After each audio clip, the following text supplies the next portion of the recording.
Bismillahirrahmanirrahim. Assalamualaikum warahmatullahi wabarakatuh. Alhamdulillahirabbil alamin. Assalatu wassalamu ala asyrafil anbiya'i wal mursalin wa ala alihi wa sahbihi ajmain, amma ba'du. Baik,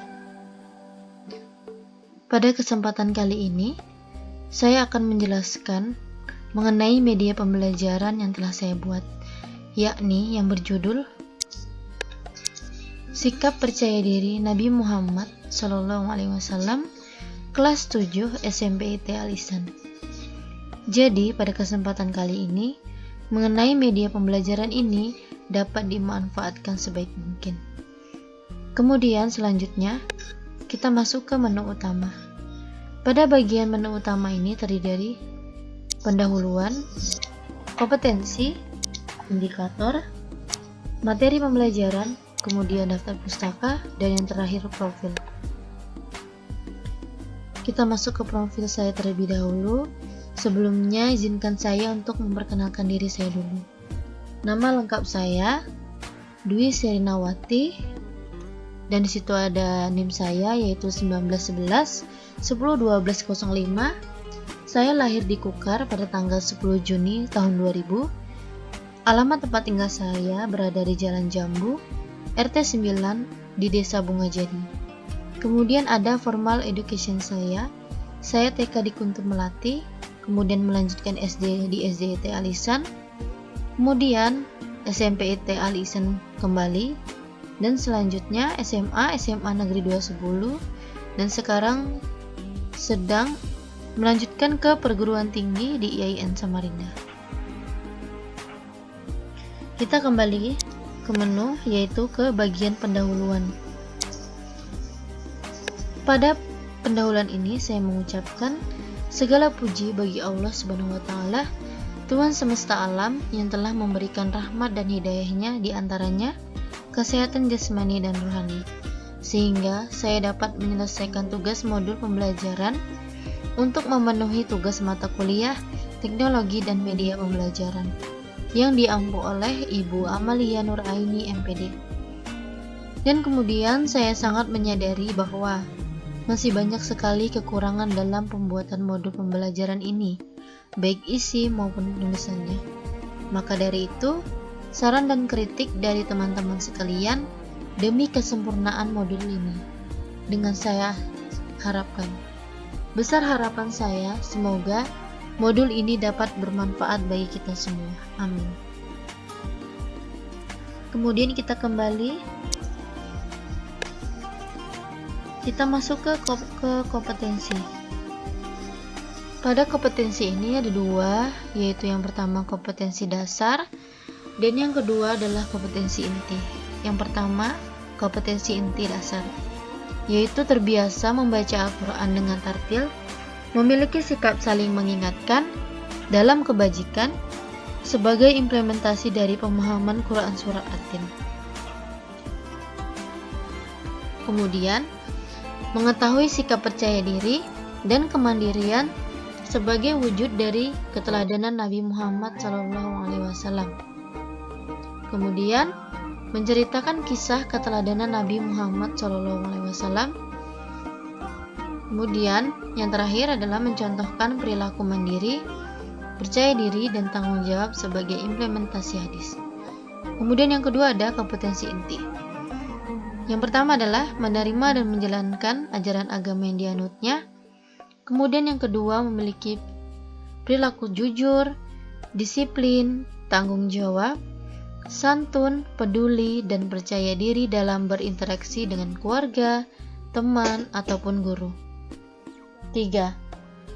Memahami pengetahuan faktual dengan cara mengamati, yaitu mendengar, melihat, membaca, dan menanya berdasarkan rasa ingin tahu tentang dirinya, makhluk ciptaan Tuhan dan kegiatannya, dan benda-benda yang dijumpainya di rumah maupun di sekolah. Dan yang terakhir, yaitu menyajikan pengetahuan faktual dalam bahasa yang jelas dan logis, dalam karya yang estetis, dalam yang mencerminkan anak sehat, dan dalam tindakan yang mencerminkan perilaku anak-anak beriman, maupun berakhlak mulia. Kita kembali, kemudian kita masuk ke indikator.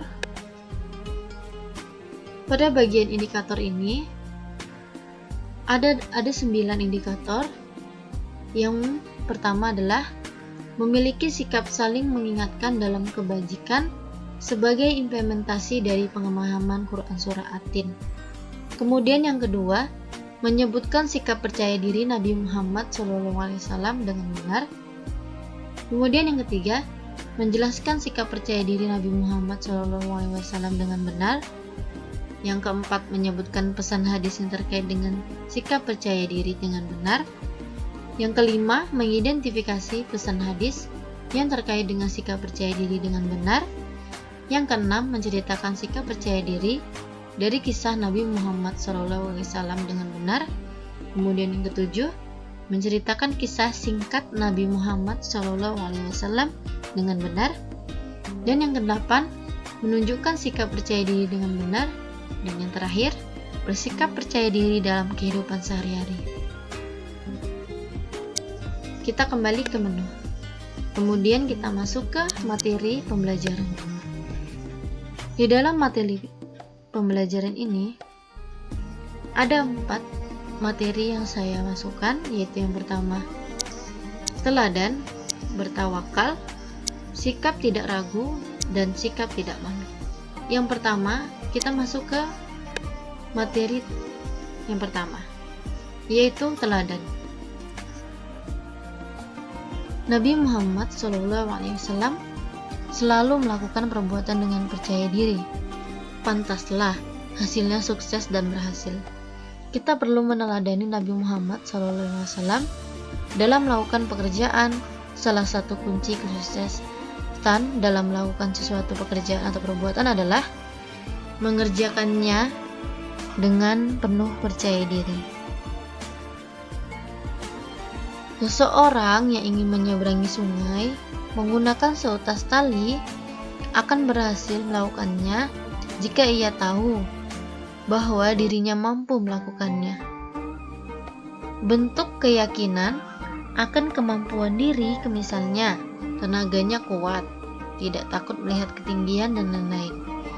Akan tetapi, jika seseorang ragu akan kemampuannya, juga mudah takut melihat arus sungai dari ketinggian, maka ia akan melakukan pekerjaan itu dengan ragu-ragu. Bahkan, karena tidak mengenali dirinya yang sebenarnya, atau ia penakut, maka dia bisa tercebur ke sungai itu. Setiap kali seseorang hendak mengerjakan sesuatu, maka ia harus memilih melakukannya dengan percaya diri, atau meninggalkannya sama sekali. Jika ia memilih mengerjakan, berarti ia tahu dirinya bahwa mampu untuk mengerjakannya. Namun, jika ia ragu-ragu untuk mampu atau tidak, maka lebih baik ia meninggalkan pekerjaan itu. Kita kembali.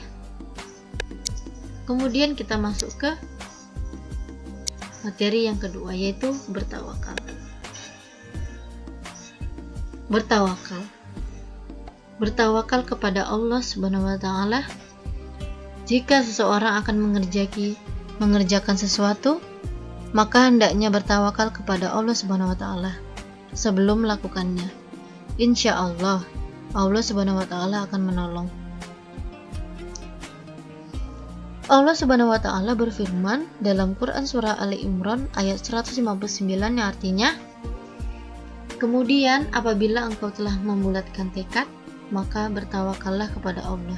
Sungguh Allah mencintai orang yang bertawakal. Bertawakal yang artinya menyerahkan keberhasilan pekerjaan yang sedang kita lakukan hanya kepada Allah Subhanahu wa taala. Dengan bertawakal, Allah Subhanahu wa taala akan menolong kita, akan lebih sempurna. Bila mana setiap kali kita hendak mengerjakan sesuatu, sebaiknya membaca basmalah terlebih dahulu, lalu bertawakal kepada Allah Subhanahu wa taala. Kita kembali. Kemudian kita lanjut ke materi yang ketiga, yaitu sikap tidak ragu. Jangan ragu-ragu. Kita dianjurkan untuk selalu mengerjakan segala sesuatu dengan sungguh-sungguh, tanpa ragu. Salah satu cara agar kita tidak ragu adalah mengenali diri sebelum mengerjakan. Apakah kita benar-benar mampu mengerjakannya ataukah tidak? Peserta didik perlu diajarkan untuk selalu bertanya pada diri sendiri. Apakah mampu? Lalu apakah waktunya cukup? Apakah bila ada halangan bisa mengatasinya?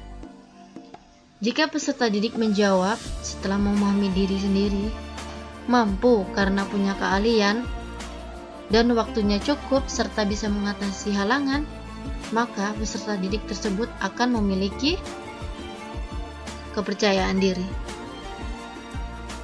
Berbeda halnya jika ia tidak tahu atau ia tidak yakin akan kemampuan dirinya, akan tetapi tetap melakukannya, maka kemungkinan ia akan melakukannya dengan sepenuh hati, penuh keraguan dan takut.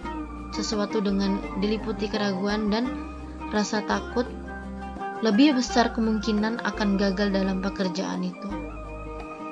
Kita kembali. Kita lanjut ke materi yang terakhir, yaitu sikap tidak malu.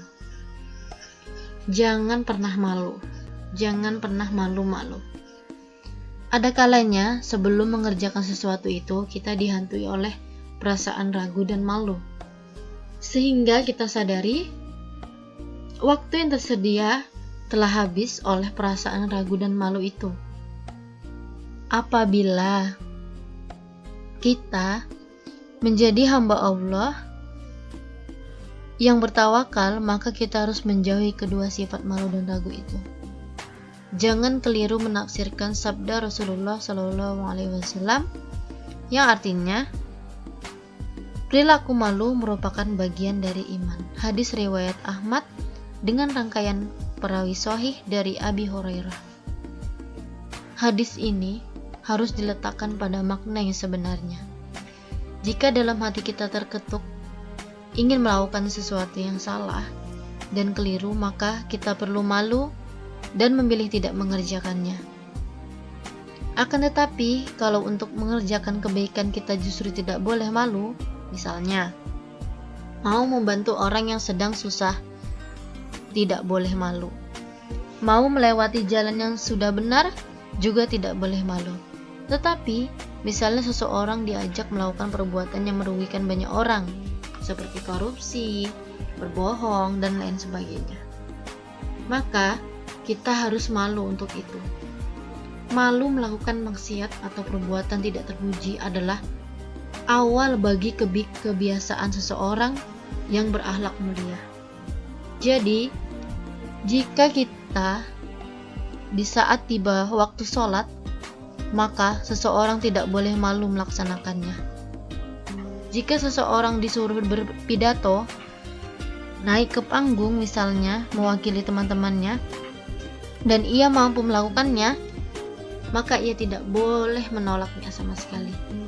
Ia harus percaya diri, dan dia tidak boleh ragu-ragu, dan tidak boleh malu dalam semua kebaikan.